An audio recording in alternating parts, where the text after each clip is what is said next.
Welcome to Paranormal Pages. Let's get straight into the true scary stories. Story 1. The Window. I woke up with a start, my heart pounding in my chest.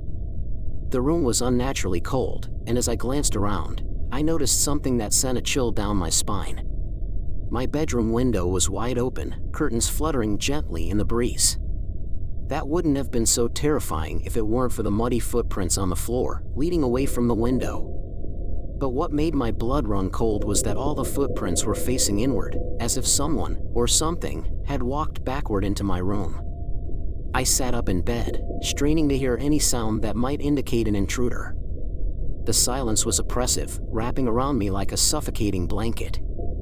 Slowly, I swung my legs over the side of the bed and stood up, the floorboards creaking beneath my feet.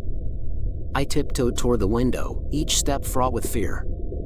The footprints were large, too large for any ordinary person, and they seemed to emanate a dark, sticky residue.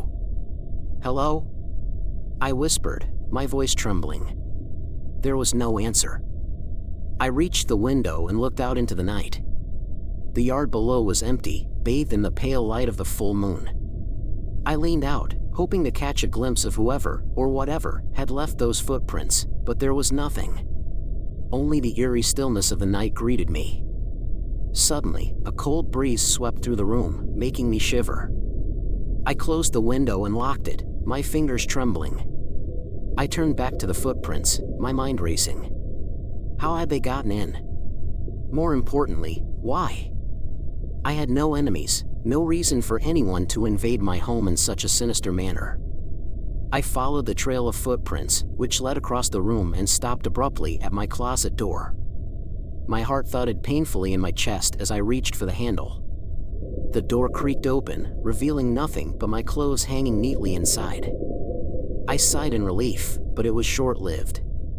A soft whisper reached my ears, barely audible but unmistakable. It was coming from inside the closet. "Who's there?" I demanded, my voice stronger than I felt. There was no reply. I leaned in closer, my ear almost touching the fabric of my clothes. The whisper came again, clearer this time. "Help me." I stumbled back, my mind reeling. I knew that voice.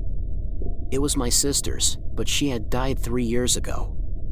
The room felt like it was closing in on me, the walls pressing closer. I needed to get out, to escape whatever malevolent force was invading my home. I bolted for the door, my breath coming in ragged gasps. As I reached the hallway, I froze. More footprints, the same dark, sticky residue, led down the stairs and into the living room. I didn't want to follow them, but I couldn't stay in my room either. Summoning every ounce of courage, I crept down the stairs, my eyes glued to the trail before me. The footprints led to the front door, which was ajar, swaying gently in the breeze. I pushed the door open and stepped outside, the cool night air hitting me like a slap. The footprints continued across the lawn, stopping at the edge of the woods that bordered my property. I hesitated, fear gnawing at my insides. The whispering voice had said, "Help me." Was my sister's spirit trying to communicate with me, or was it something far more sinister? The footprints vanished into the darkness of the woods, leaving me with a choice. Follow them and face whatever horror awaited, or retreat to the false safety of my home. I took a deep breath, my decision made. I had to know the truth, no matter how terrifying it might be. The woods loomed before me, dark and foreboding. My flashlight's weak beam barely penetrated the shadows, but I had no choice. I had to follow the footprints. Each step felt heavier, my mind racing with fear and anticipation. The trees seemed to close in around me, their branches like skeletal fingers reaching out to snatch me away. As I ventured deeper into the forest, the air grew colder, and the silence became oppressive. The only sound was the crunch of leaves underfoot and my own ragged breathing. The footprints remained clear, guiding me further into the darkness. I could feel an unseen presence watching me, a malevolent force lurking just beyond my sight. "Is anyone there?" I called out, my voice trembling. No response, only the eerie rustle of leaves. I pressed on, each step taking me further from the safety of my home. The trees seemed to whisper my name, their voices intertwining with the wind. Panic surged within me, but I couldn't turn back now. Suddenly, the footprints veered off the path and led to an old, decrepit cabin. Its windows were shattered, and the door hung off its hinges. The sight of it sent a chill down my spine. It looked abandoned, yet something about it felt wrong, like it was waiting for me. I swallowed hard, my hand trembling as I reached for the door. Inside, the air was thick with the scent of decay. Moonlight filtered through the broken windows, casting eerie shadows on the walls. The footprints led to the center of the room, where they abruptly stopped. I shone my flashlight around, searching for any sign of life, but the cabin appeared empty. "Help me," the whisper came again, this time louder, more insistent. It echoed through the room, sending shivers down my spine. I turned in circles, trying to pinpoint the source. My heart pounded in my chest, fear threatening to overwhelm me. Was my sister really here, or was something playing tricks on me? "Where are you?" I shouted, my voice cracking. The only response was a low, guttural growl from the darkness. I spun around, my flashlight beam catching a glimpse of something moving in the shadows. I backed away, my hands shaking so badly I could barely hold the light. The growl grew louder, more menacing. I could see its eyes now, glowing with an unnatural light. It stepped into the beam of my flashlight, revealing a creature that defied description. Its body was twisted and deformed, a grotesque mockery of a human. It bared its teeth, a snarl rumbling deep in its throat. "Get out," it hissed, its voice a raspy growl. I stumbled backward, tripping over debris on the floor. My flashlight slipped from my hand and rolled away, leaving me in darkness. I scrambled to my feet, blind with fear. The creature lunged at me, its claws swiping through the air. I managed to dodge, my back slamming against the wall. In the faint light, I saw a trapdoor in the floor, partially hidden by dirt and debris. Desperation gave me strength, and I yanked it open, throwing myself into the darkness below. I hit the ground hard, pain lancing through my leg. Above me, the creature snarled, but it didn't follow. I lay there, gasping for breath, my body trembling with fear. The basement was pitch black, the air thick with dust and decay. I reached out, feeling the cold, damp ground beneath me. Something brushed against my hand, and I recoiled in horror. It was a small, delicate hand, cold as death. I could barely make out the figure in the darkness, but I knew it was her. My sister. "Please," she whispered, her voice filled with sorrow. "Help me." Terror gripped my heart as I stared into the darkness, trying to make sense of what I had just seen. The small hand was unmistakably that of my sister, yet the rest of her form remained shrouded in shadow. I reached out again, this time more tentatively, and felt the cold, unyielding surface of her skin. "Jenny?" I whispered, my voice barely audible. "Is that really you?" "Help me," she repeated, her voice echoing through the damp, musty basement. I strained to see her face, but the darkness was impenetrable. My hands shook as I fumbled for my flashlight, finally managing to flick it back on. The beam of light cut through the gloom, revealing my sister's face, pale and ethereal, eyes filled with a sorrow that pierced my soul. "What happened to you?" I asked, tears welling up in my eyes. "How are you here?" She reached out, her cold fingers brushing against my cheek. "They took me," she said, her voice a haunting whisper. "They wouldn't let me go. But you can help me. You have to break the curse." "See curse?" I stammered, my mind racing. "What curse?" Her eyes darkened, and a shadow passed over her face. "The creature. It binds souls to this place, traps them forever. You must destroy it, or I will never be free." The gravity of her words sank in, and I felt a surge of determination. "How do I destroy it?" I asked, my voice steady despite the fear coursing through me. She pointed to a corner of the basement where a small, weathered chest lay half buried in dirt. "In there," she said, "there is an amulet. Use it to weaken the creature. Then you must burn its body. Only then will the curse be broken." I nodded, my resolve hardening. I crossed the room, prying the chest open with trembling hands. Inside, nestled among old, decaying fabrics, was a tarnished silver amulet. It pulsed with a strange energy, and as I picked it up, I felt a surge of power course through me. The creature's growl echoed from above, reminding me of the danger I faced. I turned back to my sister, who watched me with a mix of hope and fear. "I'll do it," I promised. "I'll set you free." She gave me a weak smile, her form beginning to fade. "Hurry," she urged. "It won't stay away for long." I climbed out of the basement, clutching the amulet tightly. The creature was waiting, its eyes gleaming with malevolent intelligence. It hissed, baring its teeth as it lunged at me. But this time, I was ready. I held up the amulet, and a blinding light erupted from it, enveloping the creature in a searing glow. It howled in pain, its form writhing and contorting as the light burned away the darkness that bound it. I could see its twisted features clearly now, a grotesque amalgamation of human and beast. It clawed at the light, trying to escape, but the amulet's power was too strong. "Now!" Jenny's voice echoed in my mind. "Burn it!" I grabbed an old lantern from a nearby shelf, smashing it on the ground and igniting the oil. Flames roared to life, and I kicked the burning lantern toward the creature. The fire caught quickly, consuming the beast in a torrent of flames.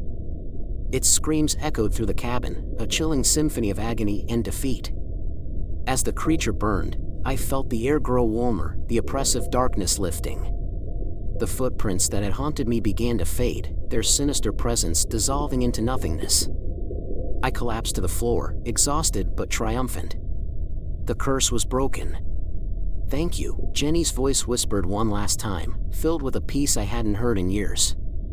I knew she was finally free. I stood up, the weight of the night's events pressing down on me.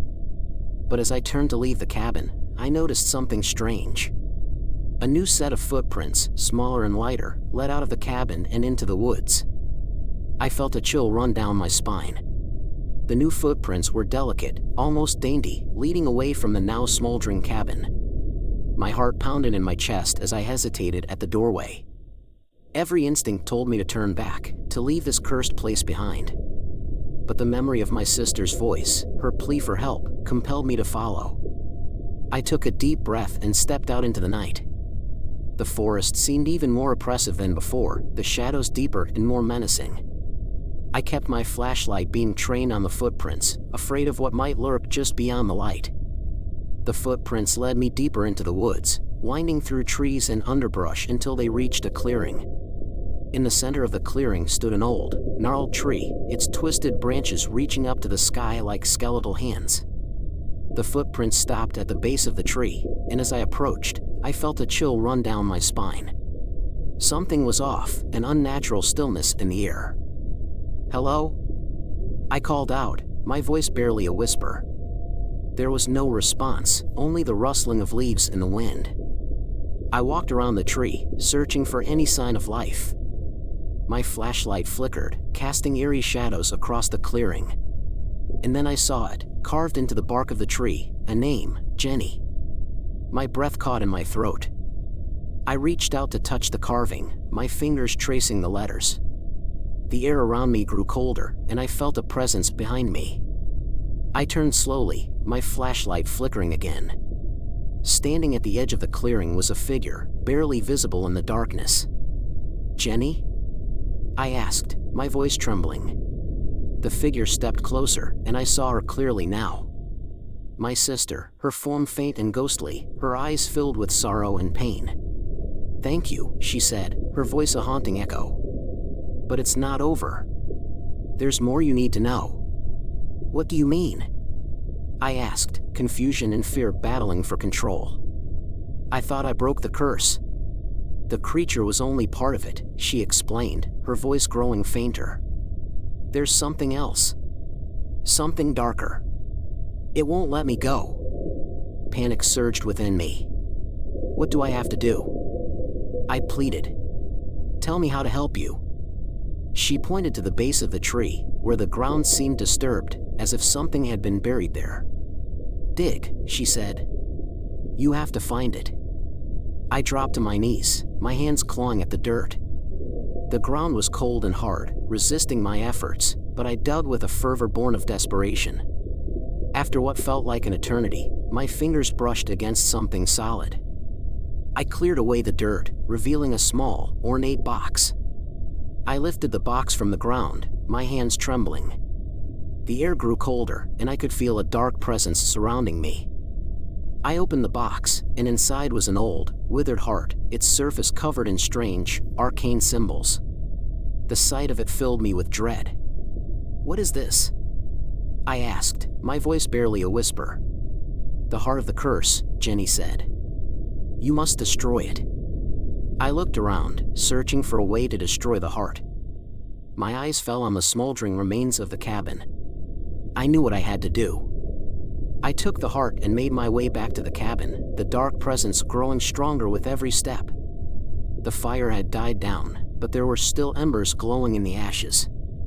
I threw the heart into the embers, watching as it caught fire. The air was filled with a terrible, agonized scream, the sound of the curse being broken. The ground beneath me trembled, and the oppressive darkness began to lift. I turned back to the clearing, hoping to see my sister one last time. But she was gone, her spirit finally free. I felt a profound sense of relief, mixed with an overwhelming sadness. The ordeal was over, but I would never forget what I had experienced. As I made my way back home, the first light of dawn breaking through the trees, I noticed something strange. The footprints that had led me to the clearing were gone, as if they had never existed.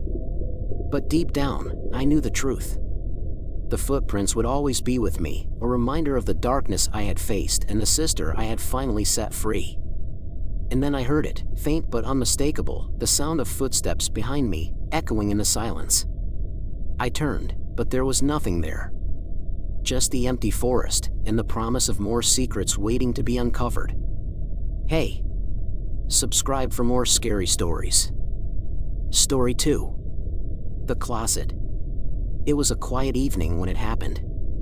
I was lounging on the couch, half watching a rerun of some forgettable sitcom, when my phone buzzed with a notification.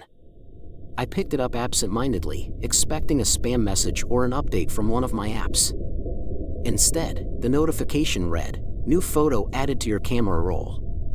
Curious, I opened my Photos app. The latest picture stopped me cold. It was a photo of me sleeping, taken from inside my closet. The angle, the lighting, everything was disturbingly perfect. My heart started pounding as I tried to make sense of it. I lived alone. No one had access to my phone, and no one should have been in my house. I bolted upright, my mind racing. Who could have taken that photo? The implications were terrifying. I glanced around my living room, suddenly feeling exposed and vulnerable.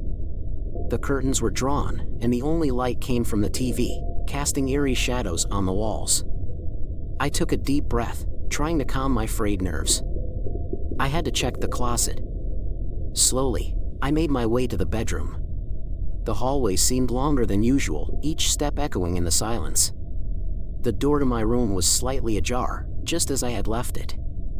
I pushed it open and scanned the room, my eyes landing on the closet. The door was closed, but the thought of what might be behind it sent a chill down my spine. I approached the closet with trepidation, my hand shaking as I reached for the handle.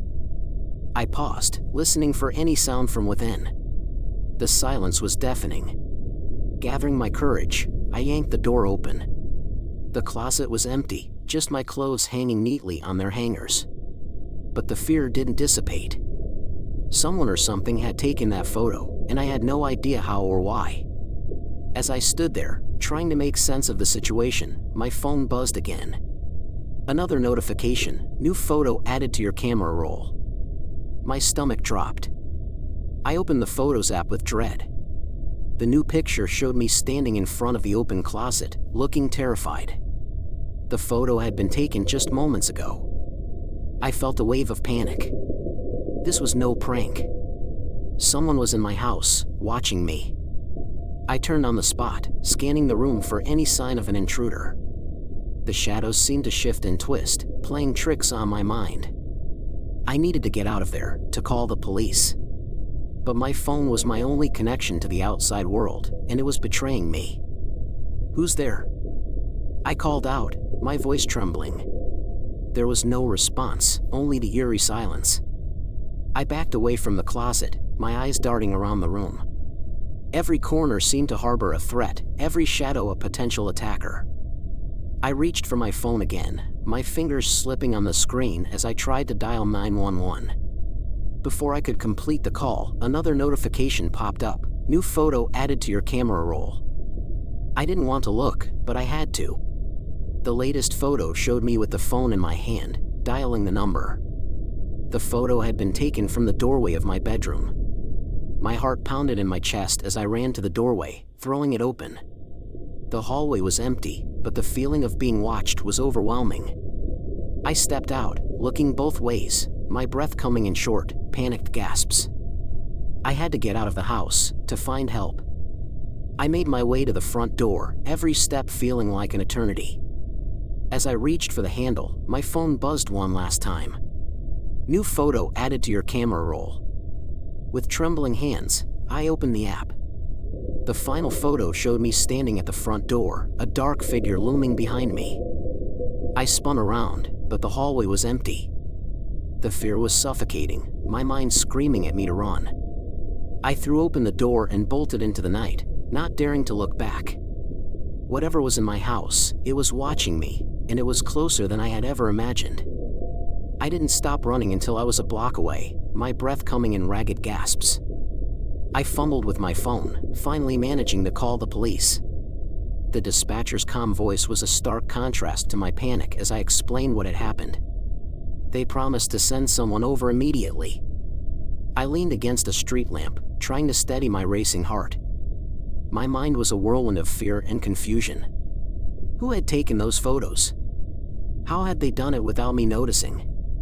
The police arrived quickly, their flashing lights casting eerie shadows on the houses.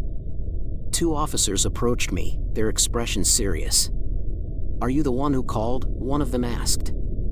I nodded, struggling to find my voice. "Someone's in my house," I managed to say. "They took photos of me while I was sleeping, and then while I was in the closet."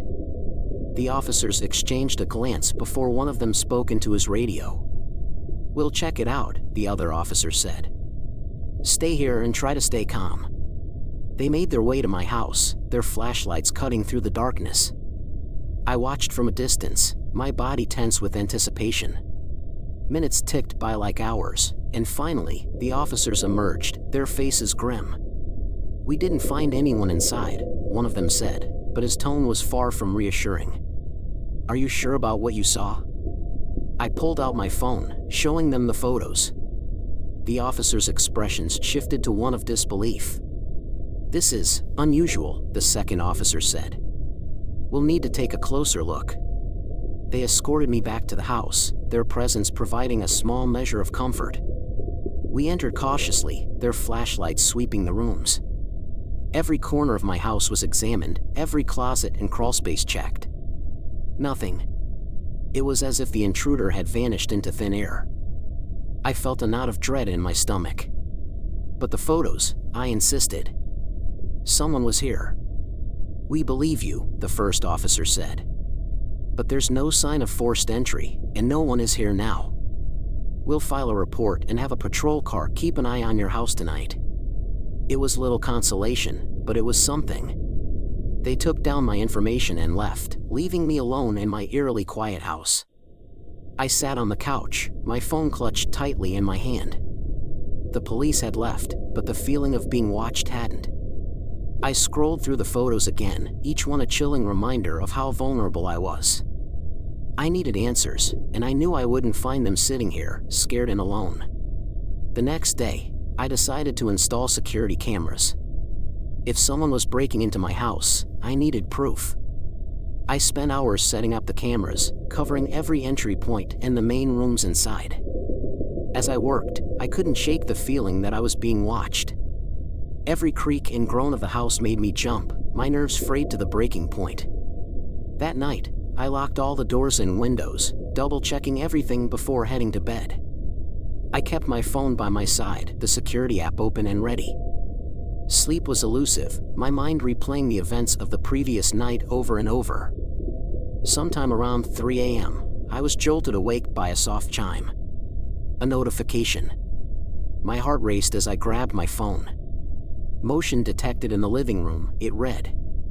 I clicked on the live feed, my breath catching in my throat. The screen showed the living room, dimly lit by the streetlights outside. And then, I saw it. A shadowy figure standing by the couch, barely visible but undeniably there. I couldn't breathe. I watched in horror as the figure moved slowly, deliberately, toward the hallway. Toward my bedroom. My hands shook as I dialed 911 again, whispering my address and the situation to the dispatcher. The minutes stretched into an eternity as I waited for the police to arrive. I kept my eyes glued to the screen, the figure now standing just outside my bedroom door. The sound of sirens filled the night, and the figure vanished from the screen. I heard the police enter the house, their voices calling out. They found me in my room, pale and trembling, clutching my phone. "We saw it," I said, my voice barely a whisper. "It was in the living room." The officers exchanged a look before turning back to me. "We need to review the footage," one of them said.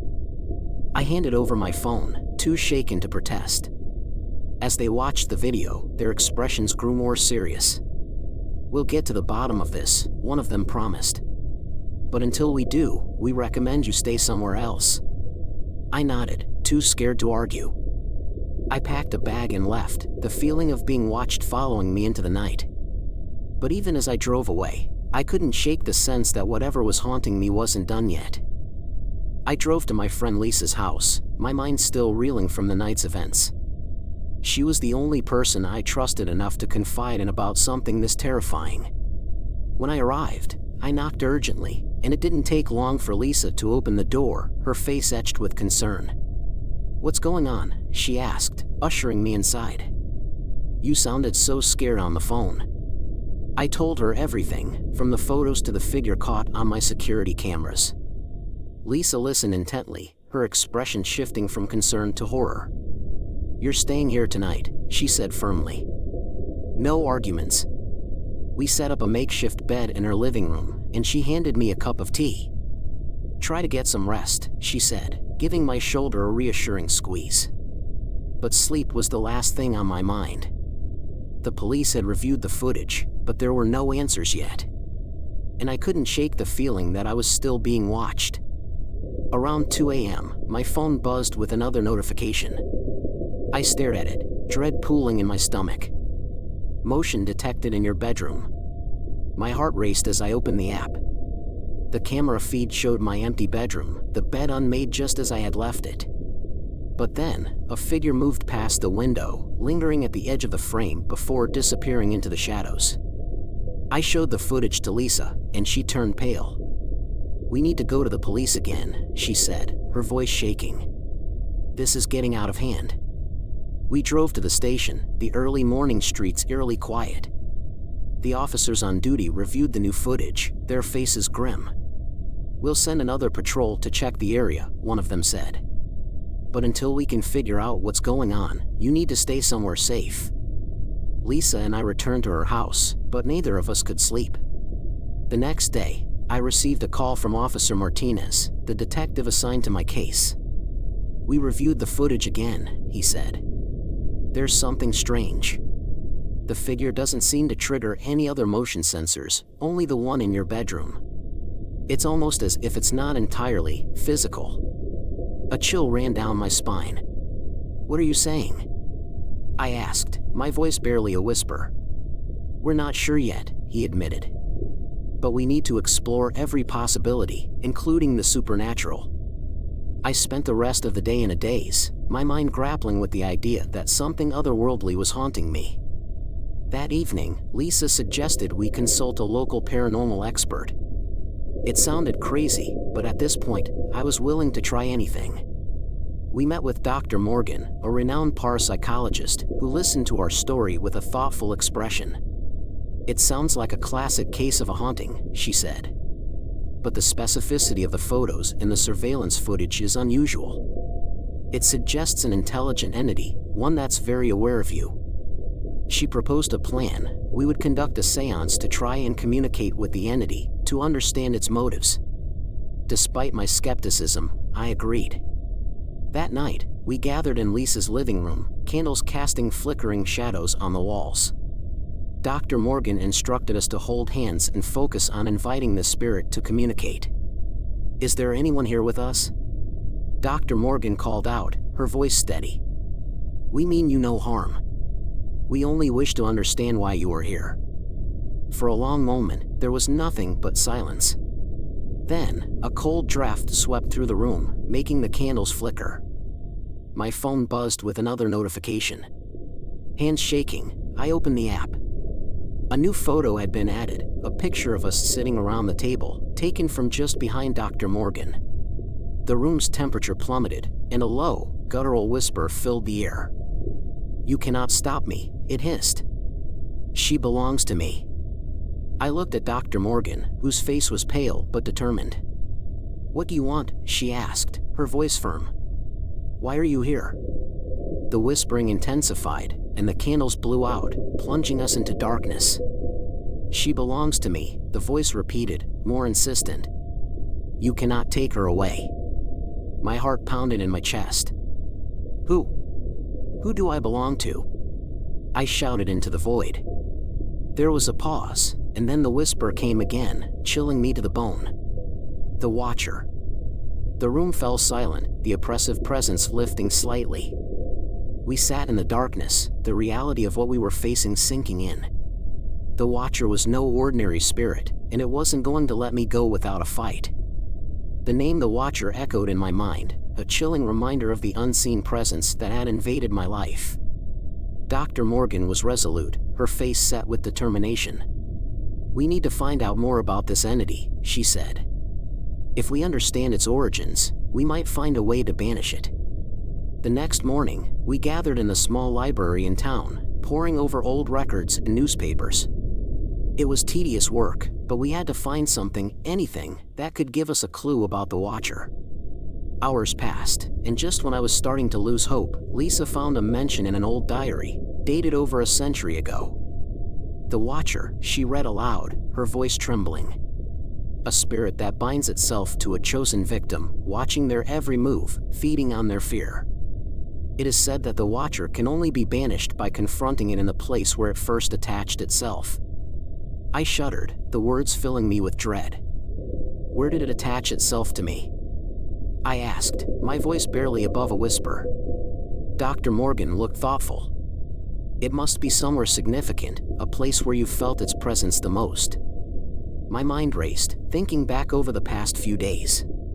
The closet. It always came back to the closet. "My bedroom closet," I said. It started there. Armed with this new information, we prepared for the confrontation. Dr. Morgan gathered some tools, a small bell, a vial of holy water, and a handful of salt. "These are traditional methods for banishing spirits," she explained. "They might not be enough on their own, but combined with your determination, they might just work." That night, we returned to my house. The air was thick with anticipation as we entered my bedroom, the closet door looming like a dark portal. We arranged ourselves around the room, Dr. Morgan instructing us to stay focused and not let fear take over. "We call upon the spirit known as the Watcher," Dr. Morgan began, her voice strong and clear. "Show yourself and face us." The room grew colder, the shadows deepening. My phone buzzed with another notification. I ignored it, my eyes fixed on the closet. Slowly, the door creaked open, and a dark figure emerged. Its form was indistinct, shifting and writhing like a living shadow. "You cannot banish me," it hissed, its voice echoing around the room. "She belongs to me." "She does not belong to you," Dr. Morgan countered, stepping forward. "We are here to set her free." The Watcher snarled, its form growing larger, more menacing. I felt a surge of fear, but I pushed it down, focusing on my sister's face, on the promise I had made to set her free. I took a step forward, holding out the bell. "In the name of all that is good," I command you to leave, I said, my voice shaking but resolute. I rang the bell, the clear, sharp sound cutting through the air. The watcher recoiled, its form flickering. Dr. Morgan threw the holy water, and the spirit screamed, its outline distorting as if in pain. Lisa scattered the salt in a wide arc, creating a barrier between us and the entity. You cannot defeat me, the watcher roared, its voice a cacophony of anger and fear. I will never leave. I stepped forward again, my heart pounding. You have no power here, I said, my voice gaining strength. I am not afraid of you. The watcher lunged at me, but the barrier of salt held. It writhed and twisted, its form growing weaker, more transparent.